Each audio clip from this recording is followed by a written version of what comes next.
اہتمام تہجد کے لیے چند اسباب، یعنی تہجد میں ہم کس طرح اٹھ سکتے ہیں، اس کے لیے چند باتیں سن لیں دل کے کانوں کے ساتھ۔ تہجد کی توفیق کس طرح آسان ہو سکتی ہے؟ نمبر 1، اللہ تعالیٰ سے مدد طلب کریں۔ پیارے اللہ، صبح اٹھنے کی توفیق دے دیجئے، اللہ محروم نہ کیجئے۔ پیارے اللہ، اپنے مخصوص محبوب بندوں میں ہمیں بھی بلا لیجئے۔ ہم فلمیں دیکھتی رہیں، ہم پاکستانی ڈرامے دیکھتی رہیں، ہم دنیا بھر کے یوٹیوب تھیٹر دیکھتی رہیں، اور چاہے کہ گھر میں ولی پیدا ہو جائیں، این خیال است و محال است و جنو، ہم یہ کہتے ہیں تہجد پڑھی نہیں جاتی۔ بات یہ ہے دوستو، اللہ تعالیٰ صبح اپنے خاص بندوں کے وقت میں کچھ ہم جیسے نافرمان لوگوں کا چہرہ اللہ صبح دیکھنا ہی نہیں چاہتے۔ ہم نے اپنے شیخ و مرشد، آج کے حکیم الامت حضرت مولانا پیر صلاح الدین سیفی نقشبندی مجددی کو دیکھا ہے اور دیکھ رہے ہیں، فی یوم 10 پارے قرآن پاک تلاوت فرماتے ہیں۔ خود حضرت علامہ عبدالغنی اظہری الشاذلی رحمۃ اللہ علیہ کی وفات قابل رشک، میں پورا واقعہ تو نہیں سناؤں گا، ان کے بیٹے محترم قاری علی صابر صاحب نے سنایا کہ کس طرح وفات ہوئی۔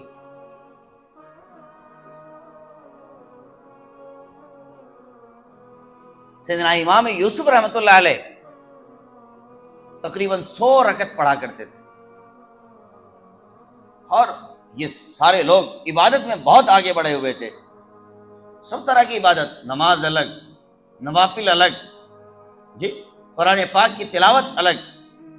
حضرت سعید کے بارے میں ہے، کانا یحییٰ سعید بن قطان، حضرت یحییٰ بن سعید رحمۃ اللہ علیہ، ان کے زندگی کے بارے میں آتا ہے کہ اللہ تعالیٰ کی عجیب شان، ایسی اللہ کی محبت غالب تھی، یختم القرآن فی کل یوم و لیلہ، کا 24 گھنٹے میں ایک قرآن پاک پورا فرماتے تھے۔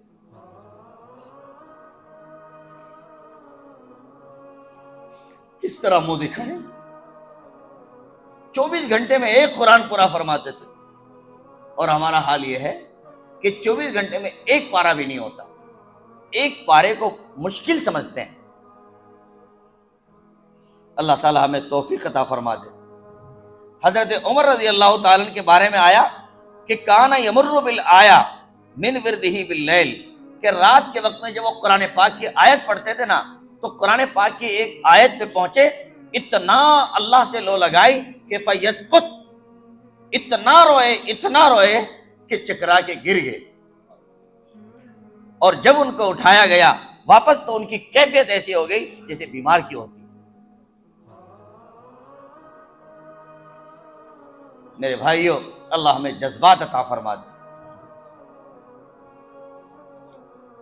بانی دارالعلوم دیوبند حجت الاسلام سیدنا الامام الہمام حضرت مولانا قاسم صاحب نانوتوی رحمۃ اللہ علیہ کے بارے میں ہے کہ اتنا زیادہ عبادت کرتے تھے، عشاء کے بعد دودھ پینے کا شوق تھا، دودھ، تو بہت کوشش کرتے تھے کہ جیسے باہر سے آئے مسجد سے ایک پیالی دودھ پی لوں، تو جیسے گھر میں داخل ہوتے اہلیہ دودھ لے کے آتی تھی، کہتی ہیں اہلیہ کا بیان ہے کہ میں دودھ لے کے جب تک نکال کے آتی تھی، کئی مرتبہ حضرت مصلی پہ چڑھ چکے ہوتے تھے کہ حضرت جب مصلی پہ لگ جاتے، میں دودھ کا پیالہ لے کے کھڑی رہتی اور آپ نماز پڑھتے رہتے، حتیٰ کہ صبح کی اذان ہوتی تھی تب آپ سلام پھیرتے تھے اور میں دودھ کا پیالہ پیش کرتی۔ پیارے دوستو، ہمارے مشائخ ایسے مشہور نہیں ہوگے، ایسے محبوب اور مقبول نہیں ہوگے۔ ہم یہ سمجھتے ہیں کہ صرف ہمارے لیے چینل چل جائے، یوٹیوب آ جائے، دنیا میں ہماری ویڈیوز چل جائیں، اور بس یہ ہے ایک راستہ معروف اور مقبول ہونے کا۔ وہ اولیاء اللہ چھپتے تھے، اللہ کو مناتے تھے، تہجد پڑھتے تھے، اور اللہ تعالیٰ نے تب ان سے دنیا بھر میں کام لیا۔ اور کیسی مبارک اہلیہ تھی،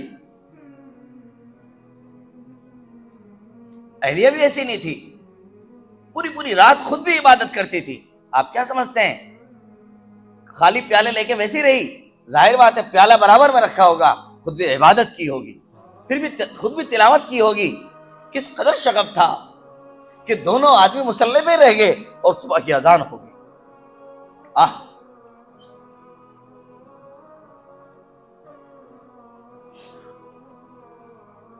کیا عجیب بات ہے، ہمارے مشائخ کیسے تھے، سبحان اللہ۔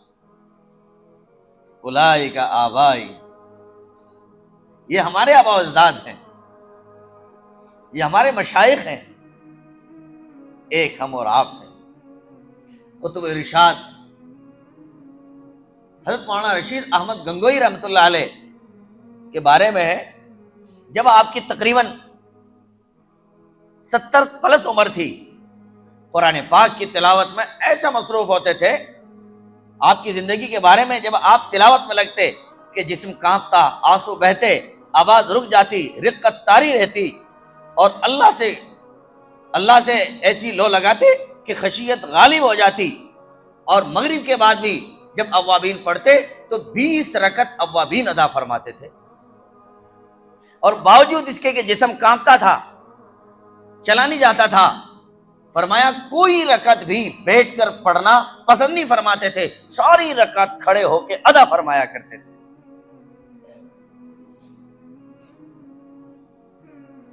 دوستو، ان اکابر کی زندگی پڑھ کر تو ایسا لگتا ہے کہ ہمیں تو زمین پہ جینے کا حق بھی نہیں، ان کا نام لینے کا حق جیسا بھی نہیں ہے۔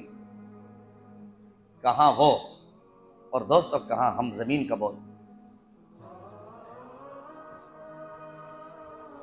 ہمارا قرآن پاک صرف رمضان میں کھلتا ہے۔ ہم نے اپنے شیخ و مرشد، آج کے حکیم الامت حضرت مولانا پیر صلاح الدین سیفی نقشبندی مجددی کو دیکھا ہے اور دیکھ رہے ہیں، فی یوم 10 پارے قرآن پاک تلاوت فرماتے ہیں۔ سفر ہے، تقاضے ہیں، بیانات ہیں، اور سفر بھی ایسا نہیں گنگوں سے کیران ہے، نہیں، آج یو پی میں ہے تو کل حیدرآباد میں ہے، ایسے بھاری سفر ہیں، اور باوجود ان تمام تر باتوں کے 10 پارے قرآن پاک تلاوت فرماتے ہیں۔ اللہ تعالی ہمیں اتباع کی توفیق عطا فرمائے۔ ہمارے مشائخ اس قدر عبادت کرتے تھے، اور تبھی تو زندگی محمود، موت بھی محمود، زندگی اچھی، موت بھی اچھی، زندگی عبادات پر، اللہ کے نام پر۔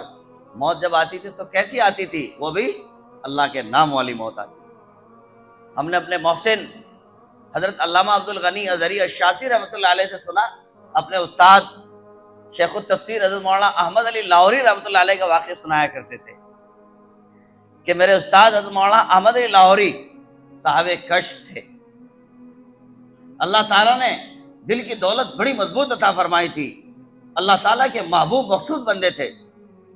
کہا جب آپ کا آخری وقت آیا تو آپ کے بیٹے مولوی انور نے کہا حضرت میں پانی گرم کر دوں؟ فرمایا نہیں، خود کروں گا۔ خود ہی پانی گرم فرمایا اور خود ہی غسل کیا۔ جمعہ کا وقت آیا، طبیعت بگڑ گئی، جمعہ نہیں پڑھا سکے، صحت خراب ہو گئی، جمعہ پڑھ بھی نہیں سکے۔ گھر آئے تو کہا مجھے نماز پڑھواؤ، نماز کے لیے کھڑے ہو گئے، غشی طاری ہو گئی، نیچے گر گئے۔ پھر کہے کہ میں نے نماز نہیں پڑھی اب تک، میری نماز باقی ہے، مجھے نماز پڑھواؤ۔ چنانچہ پھر وضو کرایا یا ڈھیلا لا کر تیمم کرایا، پھر کھڑے ہو گئے، اور جیسے کھڑے ہوئے نیت باندھی پھر دھڑام سے گر گئے، پھر بے ہوش ہو گئے۔ پھر جب ہوش آیا پھر فرمایا میری نماز باقی ہے، ابھی میں نے نماز نہیں پڑھی، میں اللہ کو کس طرح منہ دکھاؤں گا، میری نماز پڑھوا دو۔ چنانچہ پھر کھڑا کر دیا، وضو کیا، پھر نیت باندھ لی، اور پھر گش کھا کے چارپائی پہ گرے، اور جب بے ہوش ہو گئے تو ہاتھ آگے بڑھا رہے تھے اور مصافحہ کر رہے تھے، اور اسی عالم میں لا الہ الا اللہ محمد الرسول اللہ دنیا چھوڑ گئے اور اللہ سے ملاقات کرنے۔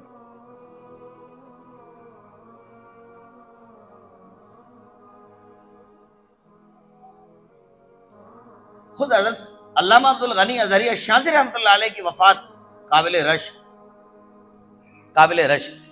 میں پورا واقعہ تو نہیں سناؤں گا، ان کے بیٹے محترم قاری علی صابر صاحب نے سنایا کہ کس طرح وفات ہوئی، لیکن آخری لمحے بھی کیسے۔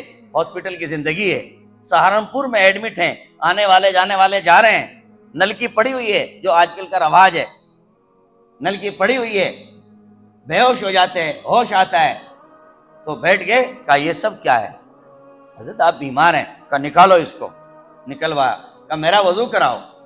وضو کرایا، جتنے لیتے قرآن پاک پڑھو، بعضوں کو فرمایا کلمہ پڑھو، اور خود بھی کلمہ پڑھا، کہا اچھا میں چل رہا ہوں، وہاں قبر بنا دینا، یہ سب کام کر دینا، اور اس کے پیچھے اور بہت ساری تفصیلیں مت پوچھو، جب سنتے تو جی لگتا ہے۔ حضرت کی وفات کی داستان بھی یو پی سے لے کر کشمیر تک، اور کشمیر سے لے کر پھر مگن پورہ تک کیسے زندگی گزاری، ایسا لگتا تھا سب کچھ پہلے سے اندازہ تھا، اس طرح جاؤں گا، یہ ہوگا یہ ہوگا یہ ہوگا، بالکل سنتوں پر برکات کی وجہ سے سب کچھ جیسے پہلے سے نظام طے ہو رہا ہو، ایک ایک منٹ کے بعد بیٹا اب ایسا کر لینا، پھر ایسا کر لینا، پھر ایسا کر، اور کلمہ پڑھتے ہوئے سب کلمہ پڑھتے ہوئے، اور سب ہٹاؤ مجھے میرے رب سے ملنا ہے، آ گیا ملنے کے بعد کلمہ پڑھتے ہوئے دنیا چھوڑ گئے، خوشی خوشی۔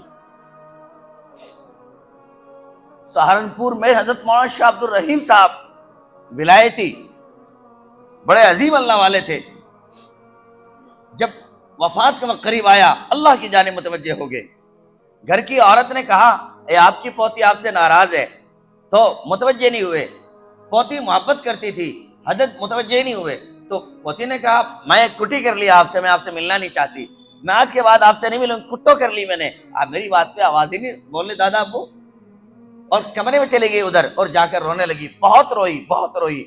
دادی نے پوچھا بیٹا کیوں رو رہی ہے؟ دادا ابو بات نہیں کرتے مجھ سے، ناراض ہو گئے مجھ سے، میں نے ان سے کٹی کر لی ہے، وہ گئے، کہا یہ کیا کر رہے ہو؟ آپ کی پیاری پوتی بار بار آپ کو پوچھ رہی ہے زینب آپ مل کیوں نہیں لیتے، یہ آپ کو پکار رہی ہے محبت کے ساتھ، بولو نا آپ، کہ غالباً فاطمہ نام تھا، کہ کس کی بات کر رہے ہیں ہم؟ کہ آپ کی پوتی فاطمہ؟ کہ کون فاطمہ؟ کس کی فاطمہ؟ ہم نے اپنے روٹھے یار کو منا لیا ہے، ہم نے اپنے روٹھے رب کو منا لیا ہے، اور پھر پڑھا لا الہ الا اللہ محمد رسول اللہ، اور دنیا چھوڑ دی۔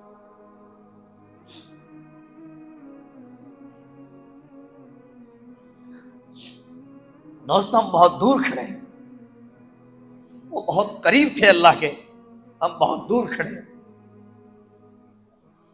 بڑھنے کی کوشش کرو، اللہ کو پانے کی کوشش کرو، اور اللہ کے صحیح معنی میں ولی بنو، اللہ تعالیٰ سے توفیق طلب کرو کہ پیارے اللہ ہمیں اپنی محبت کے مضبوط جام عطا فرما دے۔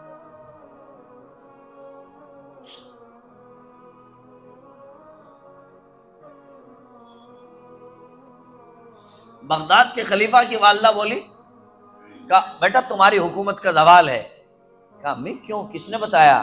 کہا بیٹا آج تہجد میں عورتیں کل 70 تھی، تہجد میں کتنی عورتیں تھی؟ کل 70 عورتیں تھی، اس کا مطلب تمہاری حکومت زائل ہونے والی ہے، جانے والی ہے۔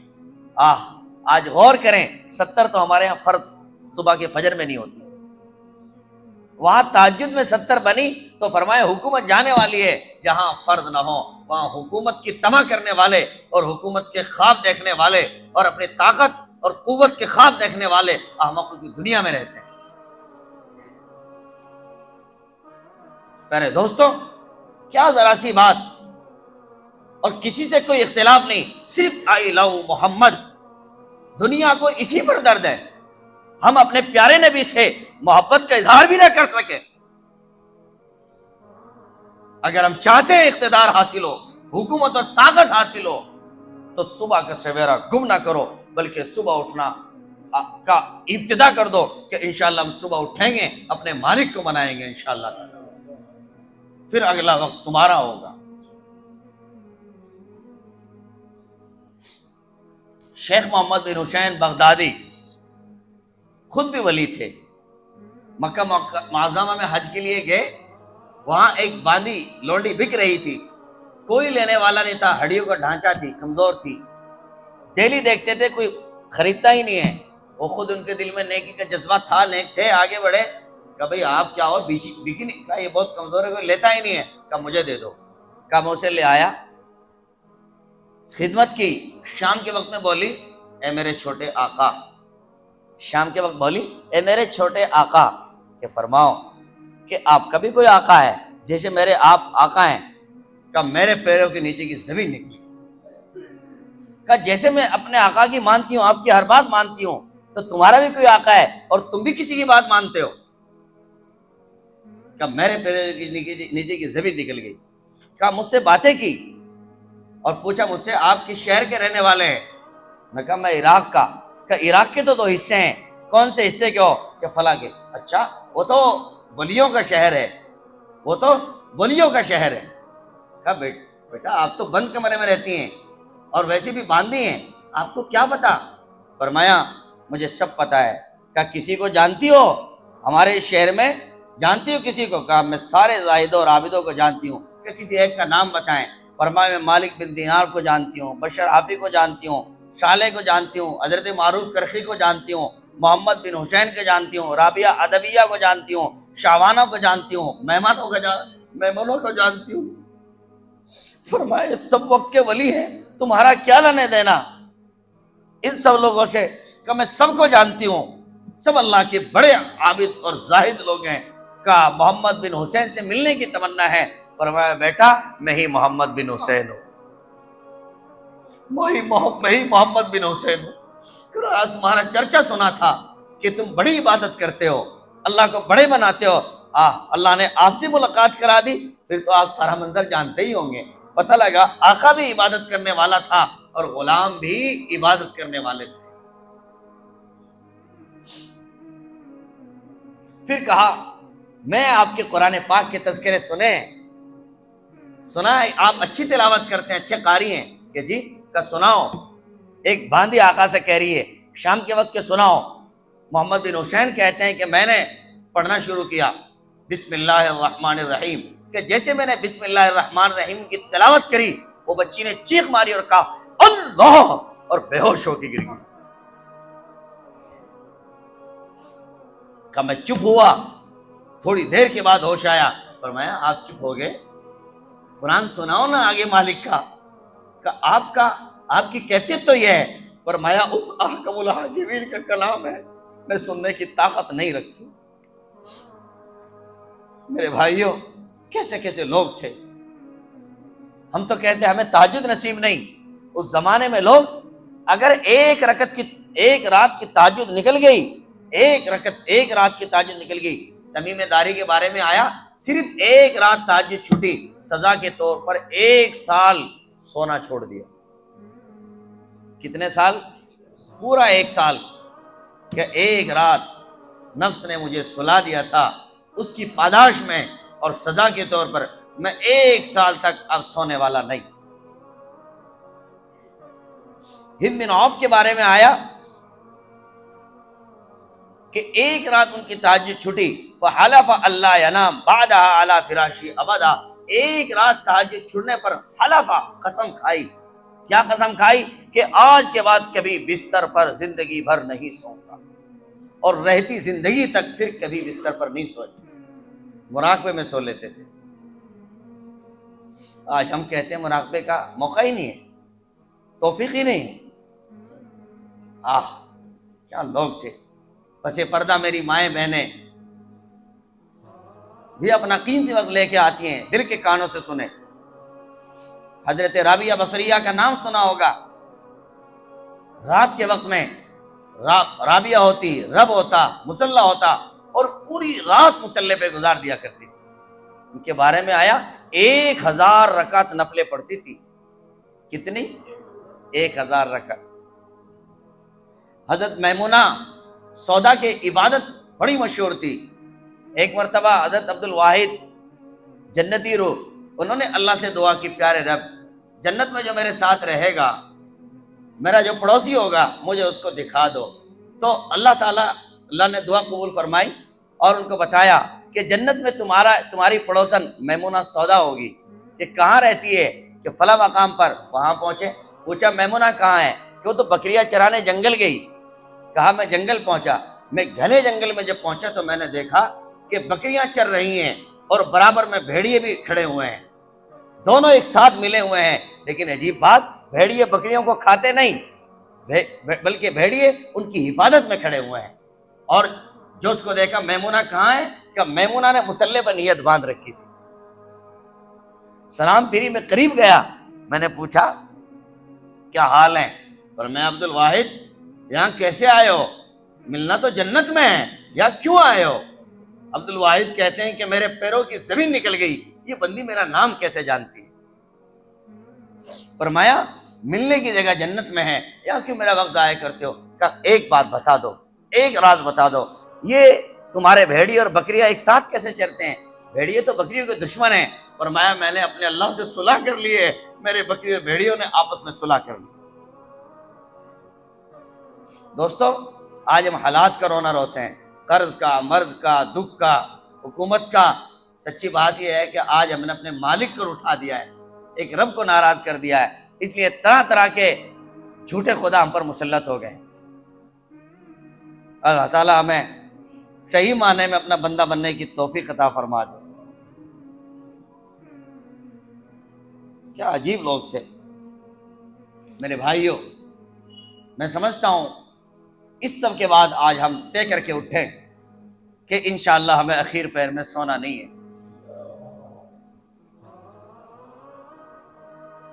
اور جو بے نمازی حضرات ہیں وہ بھی آج ارادہ کر لیں کہ ہمارے مشائخ جو 1000 رکعت پڑھیں، بعد 300 رکعت پڑھیں، بعد پوری رات جاگیں، ہم کم از کم فرض نماز پر تو آئیں گے انشاءاللہ تعالی۔ ہم فرض نماز پر تو اتر آئیں۔ وہ لوگ کتنی عبادت کرتے تھے۔ میرے بھائیوں، اپنی زندگی کے کچھ فیصلے لو اور دیکھو زندگی میں کیسی برکت آتی ہے اور کس طرح سے آپ انتہائی قیمتی بن جاتے ہیں۔ ایسے نہیں نیک ہو جاتے اور نیک زندگی بن جاتی۔ حضرت مولانا الیاس صاحب کاندھلوی رحمۃ اللہ علیہ بانی دعوت تبلیغ، آپ کی والدہ رمضان المبارک میں 40 قرآن پاک پورا فرماتی تھی، اور ہمیشہ کے معمول میں ڈیلی 5000 مرتبہ درود پاک اور 5000 مرتبہ اسم ذات یعنی اللہ اللہ، اور 5000 مرتبہ نفی اس بات لا الہ الا اللہ پڑھا کرتی تھی۔ ایسے گھر میں ولی پیدا نہیں ہو جاتے۔ ہم فلمیں دیکھتی رہیں، ہم پاکستانی ڈرامے دیکھتی رہیں، ہم دنیا بھر کے یوٹیوب تھیٹر دیکھتی رہیں، اور چاہیں کہ گھر میں ولی پیدا ہو جائیں، ای خیال است و محال است و جنو۔ عبادت کا مزاج بنائیں، تلاوت کا مزاج بنائیں، موبائل فون کا گلا گھونٹیں، اسے بند کریں۔ بہت ہو گیا، بہت چل گیا، چھوٹے چھوٹے بچوں پہ سوار ہو گیا، چھوٹے چھوٹے بچے موبائل کے عادی بن گئے۔ اس لیے رائے ہے نیٹ بند کریں، کم از کم کسی 1 مہینہ ڈلوائیں، 2 مہینہ غائب کر دیں، پھر دیکھیں بچے فون کے قریب بھی نہیں لگیں گے۔ بچوں کی عادت چھوٹ جائے گی۔ آپ قرآن اٹھائیے ان کے سامنے، بچے قرآن اٹھائیں گے۔ آپ ان کے سامنے نفلیں پڑھیے، بچے نفلیں پڑھیں گے۔ آپ ان کے سامنے مصلی پر آئیے، بچے مصلی پر آئیں گے۔ آپ ان کے سامنے مراقبہ کیجئے، بچے آپ کا مراقبہ کریں گے۔ لیکن ظاہر ہے جب آپ یہ سب نہیں کرتے، جو آپ کرتے ہو وہی دیکھ کے بچے کرتے ہیں۔ اللہ تعالیٰ ہمیں سمجھ عطا فرما دے۔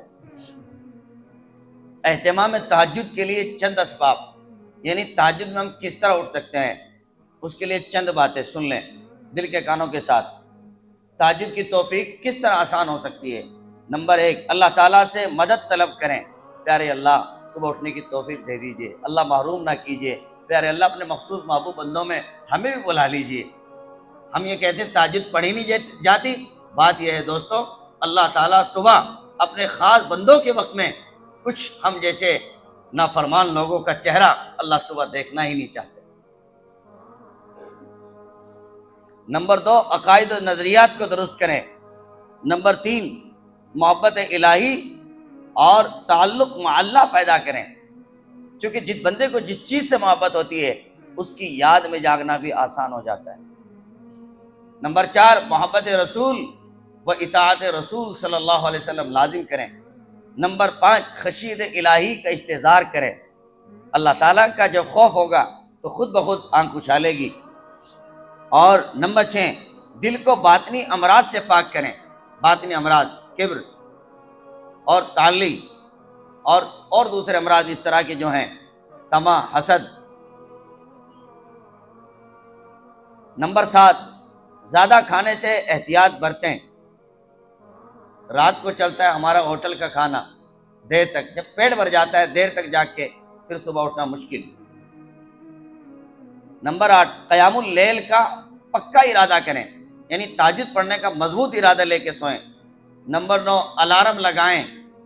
موبائل سب کی جیب میں ہے، سب کے پاس ہے، لہذا الارم کا اہتمام کریں، 2-3 الارم لگا کے سوئیں۔ نمبر 10، اہم چیز، جلد سو جائیں اور موبائل کا استعمال کم فرمائیں۔ جلد نہ سونے کی اہم وجہ موبائل کا استعمال، ایک بار نیٹ کھلا اور بس 1-1.5 گھنٹہ صاف۔ اس لیے دوستو لازم کریں، دن بھر تو نیٹ چلتا ہی رہا نا، بس عشاء کے بعد طے کر لیں نیٹ نہیں کھلے گا، نیٹ نہیں چلے گا۔ نمبر 11، ترک تہجد پر احساس پیدا کریں۔ تہجد اگر چھوٹ گئی، اپنے دل کے اندر احساس لیں کہ پیارے رب بہت برا ہوا، بہت غلط ہوا۔ اللہ تعالیٰ ان باتوں پر عمل کی توفیق عطا فرمائے۔ وما توفیقی الا باللہ۔